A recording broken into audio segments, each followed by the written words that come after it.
ಎಲ್ಲರಿಗೂ ನಮಸ್ಕಾರಗಳು. ಬೀದರ್ ಜಿಲ್ಲೆಯ ಎಲ್ಲ ಪತ್ರಿಕಾ ಮಾಧ್ಯಮದವರಿಗೆ ತುಂಬಾ ಸ್ವಾಗತ ಕೋರುತ್ತಾ, ಇಂದು ನಮ್ಮ ಜನಧ್ವನಿ ಸಂಘಟನೆಯ ಪ್ರಮುಖ ಲೋಕಸಭೆಯ ಚುನಾವಣೆ ಕುರಿತು ಒಂದು ಪ್ರಮುಖ ಸುದ್ದಿಗೋಷ್ಠಿ ನಡೆಸುತ್ತಿದ್ದೇವೆ. ಹೀಗಾಗಿ ನಮ್ಮ ಸಂಘಟನೆಯ ಸಂಸ್ಥಾಪಕ ರಾಜ್ಯಾಧ್ಯಕ್ಷರಾದ ಸನ್ಮಾನ್ಯ ಶ್ರೀ ಅಶ್ವಥ್ ಗೋಖಲೆ ಸಾಹೇಬರಿಗೆ ಅವರಿಗೂ ಕೂಡ ಸ್ವಾಗತ ನೀಡುತ್ತೇನೆ. ಹಾಗೂ ಎಲ್ಲ ನಮ್ಮ ಸಂಘಟನೆಯ ಎಲ್ಲ ಕಾರ್ಯಕರ್ತರು ಹಾಗೂ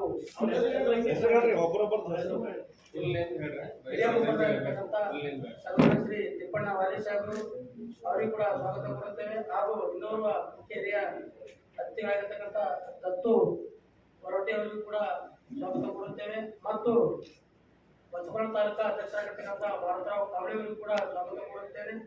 ಮತ್ತು ಲಕ್ಷ್ಮಣರಾವ್ ಹೊಸಬಳ್ಳಿ ಅವರಿಗೂ ಸ್ವಾಗತ ಕೊಡುತ್ತೇನೆ.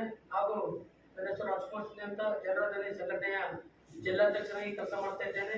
ನಮ್ಮ ಕರೆಗೆ ಹೋಗ್ಬಿಟ್ಟು ಬೀದರ್ ಜಿಲ್ಲೆಯ ಎಲ್ಲ ಪತ್ರಿಕಾ ಮಾಧ್ಯಮಗಳಿಗೆ ಬಂದಿದ್ದಕ್ಕಾಗಿ ತನ್ನ ಹೃದಯಪೂರ್ವಕ ಸ್ವಾಗತವನ್ನು ಕೋರುತ್ತೇನೆ. ನಮಸ್ಕಾರ.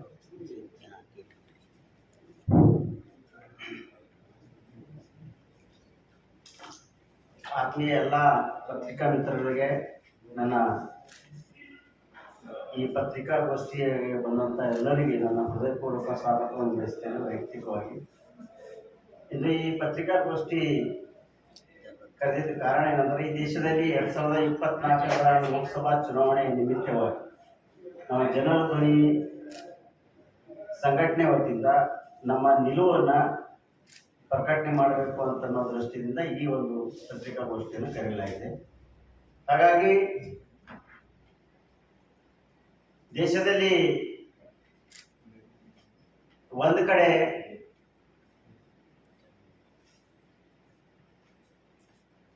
ಜನರ ದಿನಬಳಕೆ ಮಾಡತಕ್ಕಂಥ ವಸ್ತುಗಳ ಬೆಲೆ ಮತ್ತು ಸಾರ್ವಜನಿಕ ಜೀವನದಲ್ಲಿ ದಲಿತರು, ಹಿಂದುಳಿದವರು, ಅಲ್ಪಸಂಖ್ಯಾತರ ಬದುಕು ಅಸುರಕ್ಷಿತವಾದಂಥ ಈ ಬಿಜೆಪಿ ಸರ್ಕಾರದ ವಿರುದ್ಧವಾಗಿ, ಅದರ ಜೊತೆಗೆ ಎರಡನೇದಾಗಿ ಈ ದೇಶದಲ್ಲಿ ದಲಿತರಿಗೆ ಮತ್ತು ಮುಸಲ್ಮಾನರಿಗೆ ಮತ್ತು ಮೋಸ್ಟ್ ಬ್ಯಾಕ್ವರ್ಡ್ ಕಮ್ಯುನಿಟಿ ಇರ್ತಕ್ಕಂಥ ಜನರಿಗೆ ಬೀದರ್ ಜಿಲ್ಲೆಯಲ್ಲಿ ಬಹಳ ಕ್ಲಿಷ್ಟಕರ ಯಾವ ಕಡೆ ನಿರ್ಧಾರ ತಗೋಬೇಕು ಅಂತಕ್ಕಂಥದ್ದು ಗೊತ್ತಾಗ್ತಾ ಇದೆ. ಒಂದ್ ಕಡೆ ಹಿಟ್ಲರ್ ಶಾಹಿ ಇರ್ತಕ್ಕಂಥ ಮೋದಿ ಒಂದ್ ಕಡೆ ಇದ್ದಾಗ, ಇನ್ನೊಂದ್ ಕಡೆ ಬೀದರ್ ಜಿಲ್ಲೆಯಲ್ಲಿ ಹೆಂಗ ದೇಶವನ್ನ RSS ಕಪಿ ಮುಷ್ಟಿಯಲ್ಲಿ ಇಟ್ಕೊಂಡು ಜನರನ್ನು ಗುಲಾಮ್ ಮಾಡಿದವೋ, ಅದೇ ರೀತಿಯಲ್ಲಿ ಜಿಲ್ಲೆಯಲ್ಲಿ ದೇಶದಲ್ಲಿ ಸಂಘ ಪರಿವಾರ ಇದ್ರೆ ಜಿಲ್ಲೆಯಲ್ಲಿ ಪರಿವಾರ ಸಂಘವನ್ನ ಈ ಜಿಲ್ಲೆಯಲ್ಲಿ ಎಲ್ಲಾ ಜನರಿಗೆ ಗುಲಾಮರನ್ನಾಗಿ ಮಾಡಿದ್ದಾರೆ. ಅದರಲ್ಲಿ ಪರಿವಾರ ಸಂಘ ಯಾವುದು? ಒಂದು ಪಾಟೀಲ್ ಪರಿವಾರ, ಎರಡನೇ ಖಂಡ್ರೆ ಪರಿವಾರ, ಮೂರನೇ ಖೂಬಾ ಪರಿವಾರ. ಈ ಪರಿವಾರಗಳು ಇವರಿಗೆ ಯಾರು ಕೂಡ ಪಕ್ಷ ಇಂಪಾರ್ಟೆಂಟ್ ಇಲ್ಲ, ಇವರಿಗೆ ತಮ್ಮ ಕುಟುಂಬ ಮಾತ್ರ ಮುಖ್ಯ ಅದ. ಹಾಗಾಗಿ ಒಂದು ಕಡೆ ದೇಶದ ಪರಿಸ್ಥಿತಿ ಆಗಿದ್ರೆ, ಇನ್ನೊಂದು ಕಡೆ ಜಿಲ್ಲೆಯಲ್ಲಿ ಏನದು ಅಂತಂದ್ರ ದಲಿತರ, ಅಲ್ಪಸಂಖ್ಯಾತರ, ಹಿಂದುಳಿದ ಸಣ್ಣ ಸಣ್ಣ ಜಾತಿಗಳ ಪರಿಸ್ಥಿತಿ ತೀರಾ ಹೀನಾಯ ಪರಿಸ್ಥಿತಿಯಲ್ಲಿ ಇದ್ದಾವೆ. ಇವತ್ತ ನಾವು ದಲಿತರಾಗಿ ಮುಸಲ್ಮಾನರಿಗೆ ದಲಿತರ ಹೆಸರ ಮೇಲೆ, ಖರ್ಗೆ ಅವರ ಹೆಸರ ಮೇಲೆ ದಲಿತರ ಓಟ್ ತಗೊಳ್ಳಿಕ್ಕೆ ಕಾಂಗ್ರೆಸ್ನ ನಾಯಕರಿಗೆ ಖರ್ಗೆ ಮತ್ತು ಖಂಡ್ರೆ ಮತ್ತು ಏನಂದ್ರೆ ಪಾಟೀಲ್ ಪರಿವಾರದವರಿಗೆ ಬೇಕು. ಆದರೆ ಖಂಡ್ರೆ ಸಮುದಾಯದ ಜನರ ಅಭಿವೃದ್ಧಿ, ರಾಜಕೀಯ ಬರಬೇಕು ಅಂತಕ್ಕಂಥ ಯಾವುದು ಮಾತಾಸೆ ಖಂಡ್ರೆ ಮತ್ತು ಪಾಟೀಲ್ ಪರಿವಾರದವರಿಗೆ ಯಾರಿಗೂ ಕೂಡ ಇಲ್ಲ.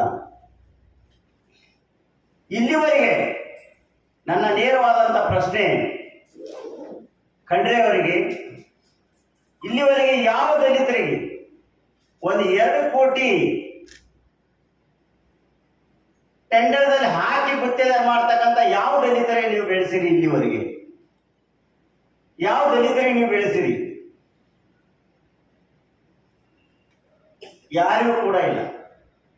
ಯಾವ ವ್ಯಕ್ತಿಗೆ ನೀವು ನಿಮ್ಮ ಲೆವೆಲ್ದಲ್ಲಿ ನಿಮ್ಮ ತಂದೆ ಹೇಳಿದ್ರು, ರಾಜಶೇಖರ್ ಪಾಟೀಲ್ ಅವ್ರ ತಂದೆ ಬಸವರಾಜ್ ಪಾಟೀಲ್, ಅವ್ರ ತಂದೆಗೆ ಭೀಮಣ್ಣ ಖಂಡ್ರೆ ಅವ್ರ ತಂದೆ ರಾಜಶೇಖರ್ ಇದು ಈಶ್ವರ್ ಖಂಡ್ರೆ ಅವ್ರ ತಂದೆ ಆದಂತ ಭೀಮಣ್ಣ ಖಂಡ್ರೆ ಅವರಿಗೆ ನಮ್ಮ ತಂದೆಗಳು, ನಮ್ಮ ಮುತ್ತ ತಾತ ತಂದೆಯವರು, ಇವ್ರಿಗೆ ರಾಜಕೀಯವಾಗಿ ಮ್ಯಾಲ ತಂದ್ರು. ಮುಂದೆ ಈಶ್ವರ್ ಖಂಡ್ರೆ ಮ್ಯಾಲ ಬಂದ್ರು, ಯಾಕಂದ್ರೆ ರಾಜಶೇಖರ್ ಪಾಟೀಲ್ ಮ್ಯಾಲ ಬಂದ್ರು. ಆದ್ರೆ ಅದ್ರ ಮುಂದೆ ಅವ್ರ ಮಕ್ಕಳು ಇವತ್ತೆಲ್ಲ 23 ವರ್ಷದ ಮಕ್ಕಳು ಮಗ MP ಆಗ್ಲಕ್ಕೆ ಹೋಗ್ತಾ ಇದ್ದಾನ. ಆದ್ರ ನಾವು ಇನ್ನೂ ಕೂಡ ಮುಸಲ್ಮಾನರು, ದಲಿತರು, ಮೋಸ್ಟ್ ಬ್ಯಾಕ್ವರ್ಡ್ ಇರ್ತಕ್ಕಂಥ ಕುಂಬಾರ್ ಇರ್ಬೋದು, ಕಂಬಾರ್ ಇರ್ಬೋದು, ಪಂಚಾಯತ್ ಇರ್ಬೋದು, ಇವ್ರಿಗೆ ಯಾರು ನೋಡ್ತಾ ಇದ್ದಾರೆ? ಇವ್ರೆಲ್ಲರೂ ಕೂಡ ಏನದ ಅಂತಂದ್ರ ಕೇಳಲಾದೇನೆ ಕೈಲಾದೇನೆ ಮ್ಯಾಲಿಗಿದ್ದು ಖಂಡ್ರೆ ಸಾಹೇಬರಿಗೆ ಜಯವಾಗಲಿ, ಸೂರ್ಯ ಚಂದ್ರ ಧೀರ ವೀರ ಅಂತ ಇವತ್ತ ಮುಗ್ಧ ಯುವಕರು ಏನಾದ್ರು ವರ್ಣನೆ ಮಾಡಿ ಅನ್ನೋದ್ರ ಮೇಲೆ ಬಿಡಿಸ್ಲತ್ತಾರ. ಅದ್ರ ನಾನು ಮನವಿ ಏನದ ಈ ಜಿಲ್ಲೆಯ ಯುವಕರಿಗೆ, ಎಸ್ ನೀವು ಇವರಿಗೆ ಸೂರ್ಯ ಚಂದ್ರ ಮಾಡ್ತಾ ಇದ್ರಿ, ಅದ್ರ ನಿಮ್ಮ ಭವಿಷ್ಯದ ಬಗ್ಗೆ ಏನು ಖಂಡ್ರೆ ಮತ್ತು ಪಾಟೀಲ್ ಪರಿವಾರ, ಖೂಬಾ ಪರಿವಾರ ಎಂದಾದ್ರೂ ನಿಮ್ಮ ಬಗ್ಗೆ ಚಿಂತೆ ಮಾಡಿದ್ದಾರೇನು? ಒಂದು ನೀವು ಅವಲೋಕನ ಮಾಡ್ಬೋದು. ಎಂದೂ ಕೂಡ ಇಲ್ಲ, ಎಂದೂ ಕೂಡ ಇಲ್ಲ. 7 ಸದಸ್ಯ ಸಂಸದ ಆದಂತ ರಾಮಚಂದ್ರ ವೀರಪ್ಪ ಅವ್ರ ಮಕ್ಕಳು ಗತಿ ಏನದ? ಇದು ಗತಿ ಏನದ? ಎಲ್ಲಿಟ್ಟಾರೆ ಇವ್ರು ಜಿಲ್ಲೆಯ ನಾಯಕರು? ಯಾಕಾಗಿ ಇವ್ರಿಗೆ ಓಟ್ ಹಾಕ್ಬೇಕು ದಲಿತರು? ಯಾಕಾಗಿ ಓಟ್ ಹಾಕ್ಬೇಕು ಮುಸಲ್ಮಾನರು? ಯಾಕಾಗಿ ಬಿಜೆಪಿಗೆ ಖೂಬಾ ಒಬ್ಬ ಗಮಂಡಿ ಭಗವಂತ ಖೂಬಾ ಅವರ ನೈತಿಕತೆ ಅದ. 7 ಸಾರಿ ಸಂಸದರಾದಂತ ವೀರಪ್ಪ, ರಾಮಚಂದ್ರ ವೀರಪ್ಪ ಅವರ ಕುಟುಂಬ ಕೇಳಿ ಏನು ಅವ್ರ ಕುಟುಂಬ ಎಲ್ಲಿದೆ, ಅವ್ರ ಸದಸ್ಯರು ಎಲ್ಲರ ಅಂತ ಗೊತ್ತಿಲ್ಲ.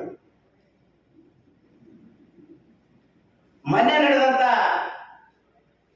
ಖರ್ಗೆ ಅವರ ಅಭಿನಂದನಾ ಪ್ರೋಗ್ರಾಂದಲ್ಲಿ 4 ಸರ್ತಿ ಸಂಸದರಾದಂತ ಸೂರ್ಯವಂಶಿ ಅವರು, ಬೀದರ್ ಜಿಲ್ಲೆಯಲ್ಲಿ 4 ಸರ್ತಿ ಸಂಸದರಾದಂತ ಸೂರ್ಯವಂಶಿ ಅವರು 3ನೇ ಲೈನ್ದಲ್ಲಿ ಕುಂತಿರ್ತಾರೆ ಖರ್ಗೆ ಅವರ ಅಭಿನಂದನಾ ಪ್ರೋಗ್ರಾಂದಲ್ಲಿ.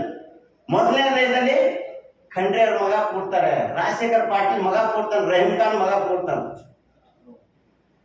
ಈ ದಲಿತರಿಗೆ ಸ್ವಲ್ಪ ಆತ್ಮಾವಲೋಕನ ಮಾಡ್ಕೋಬೇಕು. ಮರ್ಯಾದೆಯಿಂದ ನಿಮ್ ಬದುಕಿ ಯಾವ ಸ್ಥಿತಿಗೆ ತಂದಿರ್ತಾರೆ ಖರ್ಗೆ ಮತ್ತು ಖಂಡ್ರೆ ಮತ್ತು ಪಾಟೀಲ್ ಪರಿವಾರ ಮತ್ತು ಖೂಬಾ ಪರಿವಾರದವರು. ಇವರಿಗೆ ಕರಿಲಾರ್ದೇನೆ ಮ್ಯಾಲ್ ಬಿದ್ದು ಓಟ್ ಕೊಡ್ತಕ್ಕಂಥ ಪರಿಸ್ಥಿತಿ ಈ ದೇಶದಲ್ಲಿ ಈ ದಲಿತರಿಗೆ, ಮುಸಲ್ಮಾನರಿಗೆ ಯಾವುದು ಪರ್ಯಾಯವಾದಂತ ಕಲ್ಪನೆ ಅಂದ್ರೆ ಪರ್ಯಾಯವಾದಂತ ಹಾದಿನೇ ಇಟ್ಟಿದ್ದೀವಿ. Option, there is no option at all. ಮಾಡಿದ್ರೆ ಕಾಂಗ್ರೆಸ್ ಮಾಡ್ರಿ, ಇಲ್ಲಾಂದ್ರೆ ಬಿಜೆಪಿ ಮಾಡಿ. ಇಂಥ ಒಂದು ಪರಿಸ್ಥಿತಿಯಲ್ಲಿ ಖಂಡ್ರೆ ಅವರು ಯಾರು ಕೇಳಲಾರ್ದೇ ಅವ್ರ ಮನೆಗೆ ಹೋಗಿ ಹೂವಿನ ಹಾರ ಹಾಕಿದ್ದು, ಖಂಡ್ರೆ ಸಾಹೇಬ್ರೆ ನಿಮ್ಗೆ ನಾವು ಓಟ್ ಹಾಕ್ತೀವಿ, ಖೂಬಾ ಸಾಹೇಬ್ರೆ ನಾವು ನಿಮ್ಗೆ ಓಟ್ ಹಾಕ್ತೇವೆ. ಈ ಪರಿಸ್ಥಿತಿ ಈ ಜಿಲ್ಲೆಯಲ್ಲಿ ಬಂದು ಒದಗಿದೆ. ಹಾಗಾಗಿ ನಾವು ಜನರೇ ವತಿಯಿಂದ ಇವರಿಬ್ಬರನ್ನ ಈ ಏನು ಕುಟುಂಬ ಏನದ ಅಂತಂದ್ರೆ ಮ್ಯಾಲೆ ಎತ್ತಕ್ಕಂತ, ಇವತ್ತು ನೋಡ್ರಿ ನೀವು ಕುಟುಂಬ ಯಾಕಲ್ಲ ಅಂದ್ರ ಭೀಮಣ್ಣ ಖಂಡ್ರೆ ಐತಿಲಿಕ್ಕೇನೆ ಈಶ್ವರ್ ಖಂಡ್ರೆ ಮ್ಯಾಲ ಬಂದ್ರು. ಈಶ್ವರ್ ಖಂಡ್ರೆ ಐತಿಲಿ ಇವತ್ತು DCC ಬ್ಯಾಂಕಿಂಗ್ ಚೇರ್ಮನ್ ಅವ್ರ ತಮ್ಮವ್ರು ಇದ್ದಾರೆ. 23 ವರ್ಷದ ಹುಡುಗ ಏನದ ಅಂದ್ರೆ MP ಮಾಡ್ಬೇಕಂತ ಇದ್ದಾರೆ. ರಾಜಶೇಖರ್ ಪಾಟೀಲ್ ಮಗ ಏನದಂದ್ರೆ ಉಪಾಧ್ಯಕ್ಷರ DCC ಬ್ಯಾಂಕ್ ಎದ್ದು. ಯಾರು ಇವ್ರ ಕಂಡಾಗ ಶಂಕರ್ ದೊಡ್ಡಿ ಕಾಣಲಿಲ್ಲ ಯಾರು ಉಪಾಧ್ಯಕ್ಷ ಮಾಡ್ಲಿಕ್ಕೆ? ಬೇರೆ ಮುಸಲ್ಮಾನ್ ಯಾರು ಕಂಡಿಲ್ಲೇನು? ಕಬ್ಬುಲ್ಗೆರ್ ಯಾರು ಕಂಡಿಲ್ಲೇನು? ಕುಂಬಾರ್ ಯಾರು ಕಂಡಿಲ್ಲೇನು? ಇವರಿಗೆ ಜಾಬ್ ಅವರಿಗೆ ಬೀದರ್ ಡೆವಲಪ್ಮೆಂಟ್ ಬೋರ್ಡ್ ಅಧ್ಯಕ್ಷ ಮಾಡಿದ್ದಾರೆ. ಯಾಕೆ ಶಂಕರ್ ದೊಡ್ಡಿ ಅಂತವ್ರು ಏನೋ ದಲಿತರು ಯಾರು ಕಂಡಿಲ್ಲ, ಅವ್ರಿಗೆ ಮಾಡಬಾರ್ದಾಗಿತ್ತ? ಯಾಕೆ ಕೇವಲ ನಾವು ಹುಟ್ಟಿದ್ದು ನಿಮ್ಗೆ ಓಟ್ ಹಾಕಿ ರಾಜಕೀಯ ಕೊಡ್ಲಲ್ಲ? ಯಾಕೆ ಮಾಡಬಾರ್ದು? ನಿಮ್ಮನ್ನು ಯಾಕೆ ಓಟ್ ಹಾಕಬೇಕಿದೆ? ಈ ಜಿಲ್ಲೆಯ ದಲಿತರು, ಮುಸಲ್ಮಾನರು, ಬ್ಯಾಕ್ವರ್ಡ್ದವರು, ಮೋಸ್ಟ್ ಬ್ಯಾಕ್ವರ್ಡ್ದವ್ರು ಕೂಡ ಜೈ ಶ್ರೀರಾಮ್ ಅಂತಂದು ಹೋಗೋದು ಅತಿ ಮೂರ್ಖತನದ ಇದು. ನೀವು ಜೈ ಶ್ರೀರಾಮ್ ಅನ್ನೋದ್ರಿಂದ ಇವ್ರು ನಿಮ್ಮಿಂದ ಓಟ್ ತಗೊಂಡು ನಿಮ್ಮ ಜೋಪಡಿಗಳ ಪರಿಸ್ಥಿತಿ ಏನಾಗಿದೆ ನೀವು ಅವಲೋಕನ ಮಾಡ್ಕೋಬೇಕಾಗಿದೆ. ಈ ಜಿಲ್ಲೆಯ ದಲಿತರು, ದೇಶದ ದಲಿತರು, ಈ ದೇಶದ ಯುವಕರು, ಇದು ಮೂರ್ಖದ ಪರಮಾವಧಿ. ಮೂರ್ಖ ಮಾಡ್ತಾ ಇದ್ದಾರೆ, ನಿಮ್ಮನ್ನ ಮೂರ್ಖ ಮಾಡ್ತಾ ಇದ್ದಾರೆ. ಆದ್ರೆ ನಮ್ಮನ್ನು ನಾವು ಅವಲೋಕನ ಮಾಡ್ಕೋಬೇಕಾಗ್ಯದ. ಹಾಗಾಗಿ ಈ ಬೀದರ್ ಜಿಲ್ಲೆಯಲ್ಲಿ ನಾವು ಕಾಂಗ್ರೆಸ್ ಮತ್ತು ಬಿಜೆಪಿಯನ್ನ ಅಷ್ಟೇ ಕಠೋರವಾಗಿ ಈ ಚುನಾವಣೆಯಲ್ಲಿ ವಿರೋಧಿಸುತ್ತಾ ಡಾಕ್ಟರ್ BR ಅಂಬೇಡ್ಕರ್ ಅವರಿಗೆ ಮೊಟ್ಟ ಮೊದಲಿಗೆ ವಿದೇಶದಿಂದ ವ್ಯಾಸಂಗ ಪಡ್ಕೊಂಡು ಬಂದಾಗ ಈ ದೇಶಕ್ಕೆ ಪರಿಚಯ ಮಾಡಿಕೊಟ್ಟಂತ ಮಹಾಪುರುಷ ಶಾಹು ಮಹಾರಾಜ್ ಅವರು 1920ರಲ್ಲಿ ಕೊಲ್ಲಾಪುರದಲ್ಲಿ ದೊಡ್ಡ ವ್ಯಕ್ತಿ ಇದ್ದಾರ, ದೊಡ್ಡ ನಾಯಕ ಇದ್ದಾರ, ಇವರನ್ನ ಫಾಲೋ ಮಾಡ್ರಿ ಅಂತ ಈ ದೇಶಕ್ಕೆ ಪರಿಚಯ ಮಾಡಿಕೊಟ್ಟಂತ ಮಹಾಪುರುಷ ಛತ್ರಪತಿ ಶಾಹು ಮಹಾರಾಜ್. ಹಾಗೆ ಬರೋಡಾ ಮಹಾರಾಜ ಸಯ್ಯಾಜಿರಾವ್ ಗಾಯಕ್ವಾಡ, ಈ ಇಬ್ಬರು ಮಹಾಪುರುಷರ ಋಣ ಈ ದಲಿತರ ಮೇಲೆ, ಈ ದೇಶದ ದಲಿತರ ಮೇಲಿದೆ. ಆ ಋಣವನ್ನು ತೀರಿಸಲಿಕ್ಕೆ ನಾವು ಇವತ್ತ ರಾಜ್ಯವನ್ನು ಆಳಿದಂತ, ದೇಶವನ್ನು ಆಳಿದಂತ ಮರಾಠ ಸಮಾಜ 20 ವರ್ಷಗಳಿಂದ ಥರ್ಡ್ ಬೀದಿಂದ 2A ಮೀಸಲಾತಿ ಕೊಡ್ಬೇಕಂತಂದು ಎಷ್ಟು ಹೋರಾಟ ಮಾಡಿದ್ರು ಕೂಡ ಈ ಜಿಲ್ಲೆಯ ಈಶ್ವರ್ ಖಂಡ್ರೆ ಆಗಿರ್ಲಿ, ರಾಜಶೇಖರ್ ಪಾಟೀಲ್ ಆಗಿರ್ಲಿ, ಹೂವಾಗಿರ್ಲಿ, ಇವ್ರು ಯಾರು ಕೂಡ ಚಕ್ಕರೆತ್ತಿಲ್ಲ. ಅವರು ಇವತ್ತ ಈ ಜಿಲ್ಲೆಯಲ್ಲಿ 4 ಎಂಪಿಗಳನ್ನು MLA ಹೊಂದಿದಂತ ಒಂದು ಮರಾಠ ಸಮಾಜ ಇವತ್ತ ರಾಜಕೀಯದಿಂದ ಅವರು ರಾಜಕೀಯ ರಹಿತವಾಗಿರೋದ ಅಂತಂದ್ರೆ ಆ ಸಮಾಜ ಆಗ್ಯದ. ಅಂತ ಸಮಾಜ ಇವತ್ತು ಎಚ್ಚೆತ್ಕೊಂಡು ಮೂಕಾಗಿ ಕುರುಡಾಗಿ ಕೇವಲ ಬಿಜೆಪಿ ಓಟ್ ಹಾಕ್ತಕ್ಕಂತ ಆ ಸಮಾಜ ನಮ್ಮನ್ನು ಮೋಸ ಮಾಡಿದೆ, ಮೋಸ ಮಾಡ್ತಾ ಇದ್ದಾರೆ ಅಂತಂದು ಎಚ್ಚೆತ್ಕೊಂಡು ತನ್ನ ಸ್ವಾಭಿಮಾನಕ್ಕಾಗಿ, ತನ್ನ ಸಮಾಜದ ಸ್ವಾಭಿಮಾನಕ್ಕಾಗಿ ಅವರು ಈ ಚುನಾವಣೆಯಲ್ಲಿ ಇಂಥ ಕುಟುಂಬ ರಾಜಕಾರಣಿಗಳ ವಿರುದ್ಧವಾಗಿ ಅವರು ಈ ಚುನಾವಣೆಯಲ್ಲಿ ಡಾಕ್ಟರ್ ದಿನಕರ್ ಮೋರೆ ಅವರಿಗೆ ಕ್ಯಾಂಡಿಡೇಟ್ ಆಗಿ ಮಾಡಿದಾರ. ಹಾಗಾಗಿ ಛತ್ರಪತಿ ಶಾಹು ಮಹಾರಾಜ್ ಮತ್ತು ಸಯ್ಯಾಜಿರಾವ್ ಗಾಯಕ್ವಾಡ್ ನಮ್ಮೇಲೆ ಮಾಡಿದಂತ ಋಣದ ಒಂದು ಸಣ್ಣ ಒಂದು ಪ್ರತೀಕವಾಗಿ ನಾವು ಈ ಜನರ ಧ್ವನಿಯ ಸಂಘಟನೆ ವತಿಯಿಂದ ಡಾಕ್ಟರ್ ದಿನಕರ್ ಮೋರೆ ಅವರಿಗೆ ನಾವು ನಮ್ಮ ಸಂಘಟನೆ ವತಿಯಿಂದ ಸಂಪೂರ್ಣ ಬೆಂಬಲವನ್ನು ಸೂಚಿಸ್ತಾ ಇದ್ದೇವೆ ಈ ಚುನಾವಣೆ. ಅದೇ ರೀತಿಯಾಗಿ ನಾವು ಈ ಚುನಾವಣೆಯಲ್ಲಿ ಯಾರು ಗೆಲ್ತಾರ ಯಾರು ಸೋಲ್ತಾರ ಪ್ರಶ್ನೆ ಇಲ್ಲ. ಆದ್ರೆ ನಮ್ಮ ಮೇಲೆ ಆದಂತ ಅನ್ಯಾಯವನ್ನ ಯಾರು ರೂಲರ್ಸ್, ಯಾರ ಅಧಿಕಾರವನ್ನ ಚಲಾಯಿಸ್ತಾರೋ, ಅವ್ರು ಯಾರ ಮೇಲೆ ದಬ್ಬಾಳಿಕೆ ಮಾಡ್ತಾರೋ ಅಂತರ ವಿರುದ್ಧ ಯಾರು ನಿಂದಿರ್ತಾರೋ ಅಂತರ ಜೊತೆಗೆ ನಾವು ನಿಲ್ಲುತ್ತೇವೆ. ಯಾವಾಗಲೂ ಧ್ವನಿ ಇಲ್ಲದರ ಜೊತೆಗೆ ನಾವು ಜನರ ಧ್ವನಿ ಸಾಥ್ ಕೊಡ್ತದ, ಅವ್ರ ಬೆಂಬಲಕ್ಕೆ ನಿಂದಿರ್ತದ ಅಂತಂದು ಈ ಪತ್ರಿಕಾ ಮುಖಾಂತರ ತಮ್ಮನ್ನ ನಾವು ಹೇಳ ಬಯಸ್ತೀವಿ. ಮಹೇಂದ್ರ ಅವರ ಮೇಲೆ ಹುಣಸೂರು ಕ್ಷೇತ್ರ ಇದ್ದಾಗ ಅವರ ಮೇಲೆ ಇದ್ದು ರಾಜಶೇಖರ್ ಪಾಟೀಲ್ ಎಂದಾದ್ರೂ ಇವ್ರಿಗೆ ನೋಡಿದಾರ? ಈ ಚುನಾವಣೆಯಲ್ಲಿ ಖೂಬಾ ಮತ್ತು ಖಂಡ್ರೆ ಒಂದ್ ವೇಳೆ ಗೆದ್ದಾರ ಅಂದ್ರ ಅದು ಈ ಜಿಲ್ಲೆಯವರು ವಿಜೃಂಭಿಸ್ತಾರ ಅಂತಂದ್ರ ಮತ್ತೊಂದ್ ಸರ್ತಿ ಅವರಿಗೆ ಕಾಲ್ ಬೀಳಾಕ ನಮ್ಗೊಂದು ಪರ್ಮಿಷನ್ ಸಿಕ್ತು ಅಂತಂದೇ ಒಂದು ಅರ್ಥ. ಇವ್ರಿಗೆ ಕಾಲ್ ಬೀಳಿಸ್ಕೊಂಡ್ ಬಿಟ್ಟು ಇವ್ರ ಬಗ್ಗೆದಾಗ ಹಿತವನ್ನು ಎಂದೂ ಕೂಡ ಈ ಪರಿವಾರ ಸಂಘದವರು, ಖೂಬಾ, ಪಾಟೀಲ್ ಮತ್ತು ಖಂಡ್ರೆ ಪರಿವಾರದವರು ಎಂದೂ ಕೂಡ ಇವರ ಅಭಿವೃದ್ಧಿ ಕಡೆ ಬಯಸಿಲ್ಲ, ಬಯಸಲ್ಲ. ಅಲ್ಲ, ನೀವು ಒಂದ್ಸತಿ ತಾಲೂಕಾ ಪಂಚಾಯತ್ 5 ವರ್ಷ ಅವಧಿಯಲ್ಲಿ ಬಿಜೆಪಿಯಿಂದ ಗೆದ್ದಿದ್ದೀವಿ. ಅವತ್ತ ಇದು ಪೂರ್ವವಾದಿ ಪಕ್ಷದಿಂದ ಏನಂದ್ರೆ ಬಿಜೆಪಿಯಿಂದ 5 ವರ್ಷ ತಾಲೂಕಾ ಸದಸ್ಯರಿದ್ದೀವಿ. ಹೌದಿಲ್ಲ? 2005 ಹೌದು. ಹಾ, ನಾನು ಹುಟ್ಟಿದಾಗ ಒಂದೇ ಇದ್ದ ಅಂತ ತಿಳ್ಕೊಳ್ಳಿ. ಅವಾಗ ಇದ್ದಿನ ಜ್ಞಾನನೇ ಬೇರೆ, ಈಗ ಇದ್ದಿನ ಜ್ಞಾನನೇ ಬೇರೆ. ಪರಿವರ್ತನೆ ಆಗಿರೋದು 100% 100%. ತಮಗೂ ಕೂಡ ಜ್ಞಾನೋದಯ ಆಯ್ತದೆ. 10 ವರ್ಷ ಹಿಂದಿದ್ದಾಗ ಕೂಡ ನಂತರ ಬೇರೆ, 10 ವರ್ಷ ನಂತರ ಆದಾಗ ಜ್ಞಾನ ಬೇರೆ. ಎರಡು ಸಲ MLA ಯಾರು ರಾಜಕೀಯವರು 2 ಸಲ MLA ದುಡಿದ್ರು. ಹೌದು, ನಿಮ್ಮಂಗ ಅವ್ರು ಜನಸೇವದಾಗ ಎಲ್ಲಿ ಮಧ್ಯದಾಗ ಬಂದ್ರ ಆಮೇಲೆ ನಾ MLA ಇಲ್ಲ ಅಂದ್ರೆ ಜನಸೇವೆ. ಎಸ್, ನಾವು ಒಪ್ಕೊಂಡೆ. ಜನಸೇವೆದಾಗ ಕರಿಬೇಕಾದ್ರು ಮಾಲಕರು ನೀವಿದ್ದೀರಿ. ಖಂಡ್ರೆ, ಕೂಬಾ, ಪಾಟೀಲ್ ವಾರದವರು ಇಲ್ಲಿ ಜಾತಿ ವ್ಯವಸ್ಥೆದಲ್ಲಿ ಮಾಲೀಕರು ನೀವಿದ್ದೀರಿ. ನೀವು ಕರೆದಾಗ ಮಾತ್ರ ಮುಂದುವರ. ಅವರೇ ಒಬ್ಬ ಲೀಡರ್ ಅಂತ MLA ಗೆ ತೋರಿತಾರಲ್ಲ. ನೀವು ಇಂಥ ಲೀಡರ್ ಇದ್ದಾಗ ಕೂಡ ಹೈದರಾಬಾದ್ ಇಂದ ಒಬ್ಬ ನೀವು ಕರ್ಕೊಂಡು ತಂದು MLA ಹ್ಯಾಕ್ ಮಾಡ್ತೀರಿ ನೀವು? ಇಲ್ಲಿ ಕಂಡಿಲ್ಲ ಕರೆದಿಲ್ಲ ಅಂತ ಹೇಳ್ತಾ ಬಂದು ಹೇಳಿ ಸುಮ್ಮನೆ ಮಾತಾಡಿದಾಗ ನಾವು ಒಪ್ಕೊಂಡ. ನಾ MLA 2 ಸಲ ನನಗೆ ಯಾರು ಕಂಡ್ಲತ್ತಿಲ್ಲ, ಯಾರು ನೋಡ್ಲತ್ತಿಲ್ಲ ಅಂತ ಹೇಳಿ ಬಂದು ಹೇಳಿ. ಕೆಲವರು ನಿಂತಿದ್ದಾರೆ. ಹಾ, ನೀವು ಅವ್ರಿಗೆ ಸಫರ್ ಮಾಡ್ಬೋದಿತ್ತಲ್ಲ. ನಾನೇನ್ ಹೇಳ್ದ, ನಮ್ದು ಕೇಳಿದಿರಲ್ಲ, ಛತ್ರಪತಿ ಸಾಹು ಮಹಾರಾಜ್ ಮತ್ತು ಸಯಾಜಿಗಾರ, ಗಾಯಕ್ವಾಡ, ಅಂಬೇಡ್ಕರ್ ಅವರಿಗೆ ಏನು ನಾವು ಅವತ್ತಿ ನಿರ್ಣಯ ಇವತ್ತು ಈ ದೇಶಕ್ಕೆ ಪರಿಚಯ ಮಾಡ್ಕೊಟ್ರ ಅದು ಒಂದು ಸಣ್ಣ ಋಣದ ಪ್ರಕಾರ. ನೀವು ದಲಿತ ಮುಸ್ಲಿಂ ಅಂತ ಇದ್ದೀರಲ್ಲ, ದಲಿತರೇ ಪಕ್ಷೇತರ BSP ಅಭ್ಯರ್ಥಿ ಕುರಿತು ಏನ್ ಹೇಳ್ಬೇಕು? ಅದೇ ಕೇಳ್ತದಲ್ಲ ಇಲ್ಲಿ. ನಾನೇನ್ ಹೇಳ್ತಾ ಇದ್ದೀನಿ, ಈ ದೇಶದಲ್ಲಿ ಎಲ್ಲಕ್ಕಿಂತ ದೊಡ್ಡ ಜಾತಿ ವ್ಯವಸ್ಥೆ ತಾರಕಕ್ಕೆ ಹೇಳ್ದ. ಅಂತ ಸಮಯದಲ್ಲಿ ಒಬ್ಬ ರಾಜ ಶಾಹು ಮಹಾರಾಜ್ ರಾಜ ಈ ದೇಶಕ್ಕೆ ಅಂಬೇಡ್ಕರ್ ಅವರು ಪರಿಚಯ ಮಾಡಿಕೊಟ್ಟಾರ. ಅದು ನೋಡ್ಲೋ ಇಂಥದ್ದು ನೋಡ್ಲಿ ನಾನು. ಈಗ ಅವ್ರ ಈಗ ಒಪ್ಪಲ್ ಹೋಗಿರ್ತಾರ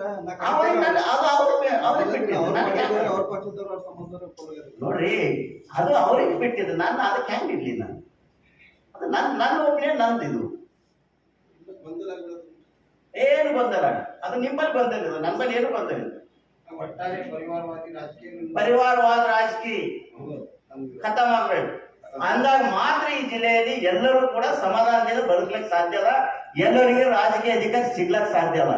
ಇನ್ನು ಒಂದು ವೇಳೆ ಈ ಪರಿವಾರಗಳು ಇನ್ನೊಂದು ಸರ್ತಿ ಗೆದ್ರೆ ದಲಿತರು, ಮುಸಲ್ಮಾನರು ಅಷ್ಟೇ ಹೇಳತ್ತಿಲ್ಲ, ಅದ್ರ ಜೊತೆಗೆ OBCದಲ್ಲಿ ಇರ್ತಕ್ಕಂಥ ಸಣ್ಣ ಸಣ್ಣ ಜಾತಿಗಳಂತೂ ಇನ್ನೂ ಕನಸೇ ಕಾಣ್ತಾ ಇದೆ. ಕೇವಲ ಫುಡ್ಡಾಗ ಓಟ್ ಹಾಕ್ತಾ ಇದ್ದಾರೆ.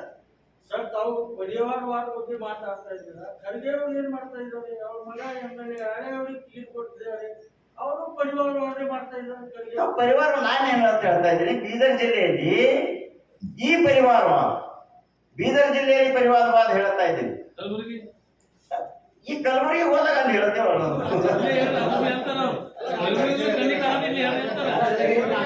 ನೋಡ್ರಿ, ನಾನು ರಾಜ್ಯಾಧ್ಯಕ್ಷ ಇದ್ದೀನಿ. ನಾನು ಪರಿವಾರವಾದ ಎಲ್ಲೇ ಇದ್ರು ಕೂಡ ಅದಕ್ಕೆ ವಿರೋಧ ಮಾಡ್ತೀನಿ. ಅದ್ರ ಜೊತೆಗೇನೆ ನೀವು ಸುಧಾರೆ ಅವ್ರ ಮಗ ಎಲ್ಲರಿಗಿಂತ ಒಂದು ವೇಳೆ ಟ್ಯಾಲೆಂಟ್ ಇದ್ರು ಅಂದ್ರೆ ಅದಕ್ಕೆ ಯೋಗ್ಯತೆ ತಕ್ಕಂತೆ ಬೆಲೆ ಕೊಡ್ಬೇಕಾಗ್ತದೆ. ಅದಕ್ಕೆ ವಿರೋಧ ಹೆಂಗ್ ಮಾಡ್ಲಕ್ಕಾಗ್ತದ? ಅದಕ್ಕೆ ವಿರೋಧ ಹೆಂಗ್ ಮಾಡ್ಲಕ್ಕಾಗ್ತದ? ಮಾಮೂಲಿ ಟ್ಯಾಲೆಂಟೆಡ್ ಇದ್ದಿರ್ಬೇಕಲ್ಲ. ಯಾರ ಮೇಲೆ ಗೌಡ್ರು ರಾಜಶೇಖರ್ ಪಾಟೀಲ್ ಬಾದ್ ಇಬ್ಬರ MLC ಆಗಿರಲ್ಲ, ಅವ್ರಿಗೆ ಯೋಗ್ಯತೆ ಮೇಲೆ ಆಗಿದೆ ಹೇಳ್ತಾರ. ಬೇರೆ ಯಾರು ಯೋಗ್ಯತೆ ಮೇಲೆ ಇಲ್ಲ ಇರ್ರಿ. ಬೇರೆ ಪರಿವಾರದಾಗ ಯೋಗ್ಯತೆ ಒಪ್ಕೊಂಡ್ ಸರ್. ಈಗ ಪ್ರಕಾಶ್ ಪಾಟೀಲ್ ಆಡ್ಕೊಳ್ಳಿ ಇರ್ತಾರ, ಇಂಥವ್ರು ಮರಾಠ ಸಮಾಜದವ್ರು ಎಷ್ಟೋ ಮಂದಿ ಇದ್ದಾರ. ನಾ ಸಿಂಪಲ್ ಆಗಿ ಶಂಕರ್ ದೊಡ್ಡಿ ಹೆಸರು ತಗೋತಾ ಇದ್ದೀನಿ. ಬಹಳಷ್ಟು ಮಂದಿ ಅವ್ರು ಯಾರು ಕಣ್ಣಿಗೆ ಕಾಣ್ತಾ ಇಲ್ಲ. ನಿಮ್ಮ ಅಣ್ಣತಮ್ಮರು ಮಾತ್ರ ಕಾಣ್ತಾರ, ನಿಮ್ಮ ಮಕ್ಕಳು ಮಾತ್ರ ಕಾಣ್ತಾರ, ಬೇರೆ ಯಾರು ಕಾಣ್ತಾ ಇಲ್ಲ. ನಾವು ಬೇರೆಯವರು ಸುಮ್ಮನೆ ಕುರಿ ಹೋದಂಗ ಹೋಗ್ತಾ ಇಲ್ಲ. ನಾವು ನಿಮ್ಮ ಎದುರುಗಡೆ ಈ ಜಿಲ್ಲೆಯ ವಾಸ್ತವಿಕತೆ ಬಿಚ್ಚಿಡ್ತಾ ಇದ್ದೀವಿ. 100% ಸುತ್ತಾಡ್ತೇವೆ. ನಮ್ಮನಿಂದ ಯಾರು ಗೆದ್ದಿತಾರ, ಯಾರು ಸೋತಾರ ಪ್ರಶ್ನೆ ಇಲ್ಲ. ಲೇಕಿನ್ ಈ ಸತ್ಯವನ್ನ ಸಮಾಜಕ್ಕೆ ನಾವು ತಿಳಿಸ್ಬೇಕಾಗಿದೆ. ಈ ಸತ್ಯವನ್ನ ನಾವು ಸಮಾಜ ತಿಳಿಸಬೇಕಾಗಿದೆ.